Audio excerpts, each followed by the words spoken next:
Okay, so you join me at the end of chapter 10. I didn't quite finish it in yesterday's lesson because it was so long. As for Oliver, he just clung to the watermole's barnacled rail and stared, trying to take it all in. He saw the unearthly purplish sky and the pale sea, the white horses galloping in the wave crests, the mermaids playing in cliff's wake like dolphins. He saw the rambling isles in all their finery. He did his best to fix it in his mind forever, and unlike the photographs, his memories did come out. He kept them always and they never faded. I think that's quite an important life lesson actually.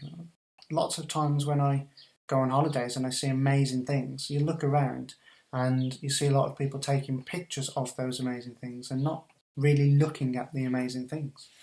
Maybe that's what the author's trying to get at here, is that we should be in the moment, enjoying these memories and experiences rather than trying to capture them forever on a photograph, and through trying to capture them we miss them. Maybe I'm reading into it too deep. Not far away, a fragment of the roof from the Thurlstones' temple floated on the waves. Stacey de Lacy sat on it, bedraggled and alone, using another, smaller piece of flotsam for a paddle. He was paddling himself away from the hallowed shallows as quickly as he could. He was hoping that, if the sea stayed calm and the wind in the right direction, he might paddle all the way home. He wondered if his parents would have noticed that he'd been away. "Eep," said a little voice. Webbed paws appeared over the edge of his raft. A sea monkey pulled itself aboard and snuggled down against Stacey's left knee. He patted its head, feeling rather glad that he still had a friend left. "Eep," said another monkey, scrambling out of the sea behind him. "Eep, eep." "Eba, eeple," said a dozen more. "No," cried Stacey. "Back in the sea with you. There isn't room." But there's no arguing with sea monkeys, and the sea around his raft was green with them. They swarmed aboard. When there wasn't a single inch of bare wood left without a little wet green body sitting on it, they started sitting on Stacey de Lacy instead. And when there wasn't a single inch of him without a monkey on, they took to sitting on top of each other, until a teetering, bickering mound of monkeys was piled high on the wallowing raft, with Stacey de Lacy in the middle of it somewhere, still glumly paddling. So I don't know where I sit with the sea monkeys. Are they still friends with Stacey de Lacy, or are they using him to escape? I don't know. What do the sea monkeys value as friendship? Do they want a leader to tell them what to do? Do they want someone just to look after them? Do they know what friendship is? I don't know. It's quite interesting that we get left with that there. And then we get this image here of the heroes of the story, I suppose. There, and my eye gets drawn to Dad and thinking about what's he doing on the notepad. Is he planning another adventure? Was this their last adventure? But they definitely look like they're more of a team, don't they? Do you remember right at the front, right at the start, the first lesson of this book, I asked you to talk about the family and how Mum and Dad were facing away from each other and Oliver was facing another direction and they didn't look part of a team. Well, now I think the illustrator's chosen this picture very carefully because they're in that circle and they now look like they're part of a team, they're working together and they're happy. I think that's quite an important image here. Let's move on to the last chapter, chapter 11. Mr. and Mrs. Crisp were very meek during the journey home. They knew that their terrible adventures had all happened because they'd been so eager to explore the islands, and they knew of the dangers that Oliver had braved to rescue them. "No more exploring for us," they agreed, sitting with Oliver, Iris and Mr. Culpeper beside the campfire that they had lit on Cliff's Head. But Oliver knew they didn't mean it. After all the thrilling new things they'd seen, they would soon be itching to go exploring again. They wouldn't even have to worry about money anymore because the old trunks, which they dragged out of the watermole to use as seats around the fire, turned out to be stuffed full of Spanish gold. For the moment, though, they seemed very happy to be safe and back with Oliver again. And they were happier still a few days later when Cliff waded into Deepwater Bay and they saw their house and the dear old Explorer-mobile standing where they had left them. Oliver wasn't happy though. He was glad to see dry land again, but he didn't feel that surge of joy he'd felt when Dad drove them down the lane to the house that first day. He still wanted a home just as badly, but he wanted something else now too. He wanted to be with Cliff and Iris. He was going to miss them. He would even miss crotchety Mr. Culpeper. So he stood quietly watching whilst the shore came closer, and his mum and dad did a happy to be home dance on Cliff's golden sand.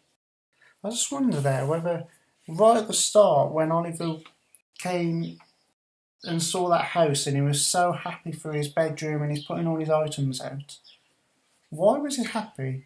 Was he happy about the house? Or was he happy about the idea of home? And that idea of home and belonging was what he really craved, I think. And then maybe throughout the story he's found out that he doesn't need the house to have that feeling of home, but he needs people he has a connection with.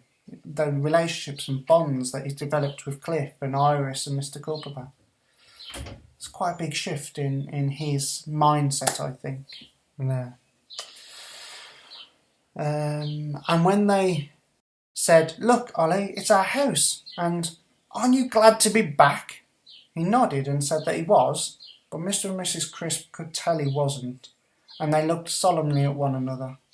They both knew how sweet and sad it can be to want two different things so completely. "Don't worry," said Mr. Crisp, putting an arm around Oliver's shoulders. "We'll find a way." Mrs. Crisp knelt down and tapped politely on Cliff's forehead. "We were wondering," she said, "if you've nowhere else to go, perhaps you'd like to stay here in Deepwater Bay. It looks so much nicer with an island in it." So Cliff found a comfortable spot for himself just offshore, and that night the Crisp family slept in actual beds, inside a proper house for the first time in years. Iris made up a bed for herself in the bath. Early the next morning, Oliver took the dinghy up the coast to Farsight Cove, with Iris swimming alongside. The beach optician was in his usual spot on the sand, and he looked very startled when Iris came out of the sea. He had never really believed in mermaids either, and his beach optician store was just an excuse to get away from his noisy family and spend a few hours each day sitting quietly by the sea. That crafty old devil. But he hid his surprise as best he could and tested Iris's eyes and presented her with a very fetching pair of spectacles. "Wow!" she said, gazing about her at the cliffs, the sand, the sea. Suddenly, everything looked very sharp and clear. She wasn't sure she liked it, though she supposed she would get used to it in the time. "So, that's what you look like," she said, peering at Oliver through the thick lenses. "Oh." "What do you mean, oh?" asked Oliver. "Nothing," said Iris. Meanwhile, Mr. Crisp had been drawing plans on the backs of old envelopes, and Mrs. Crisp had been telephoning local builders and asking if they would accept payment in ancient Spanish doubloons. It turned out that they would, and soon the Crisps' old house had been dismantled and rebuilt on top of Cliff. "It's the best wigger rambling Isle has ever had," he said delightedly when it was finished. Of course, that meant that there was no longer room for the watermole, but the old submarine wasn't really suited to being out in the open air anyway, and its timbers were beginning to crumble as they dried out. So they carefully lowered it to the bottom of the Deepwater Bay, and Iris set up house inside it. When Oliver came home from school in the afternoons, he'd often dive down to visit her, holding his breath for as long as he could to see her latest improvements. Now that she could see clearly, Iris had grown rather house-proud, and she had gathered odds and ends from the seabed to decorate her new home. Oliver thought the odd old toilet bowl she had on display in the centre of her kitchen table looked rather odd, but she had arranged such a colourful collection of live sea anemones in it that he had to confess it brightened up the place. She had also hung up several mirrors, which Oliver noticed were all cracked, but he was too polite to ask if she had been singing. The more she showed him, the faster he'd nod and approve it all, as his cheeks went redder and redder from lack of air. But Iris was always pleased to see him making the effort.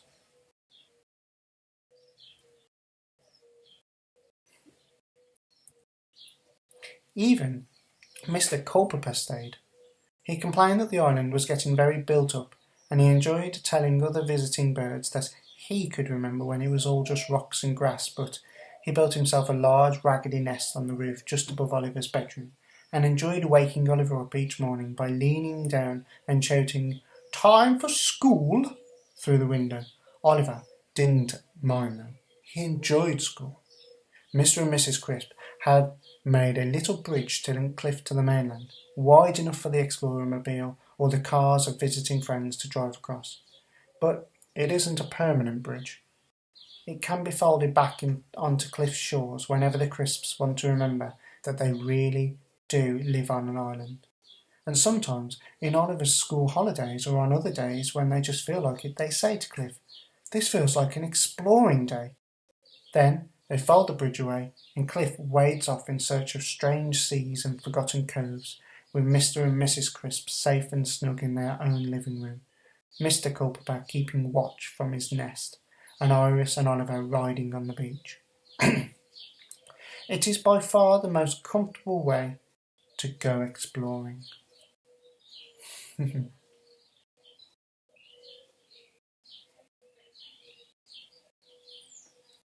What a fantastic way to end our story. What a happy ending. It kind of feels there's a nice equilibrium. Every character gets a little bit of what they enjoy most. And it seems like everything's going to plan. I can't get over the fact that maybe Iris will someday miss the other mermaids, maybe. Cliff might have a bit of a feeling of missing seeing the other isles. And what's going to happen when Oliver grows up?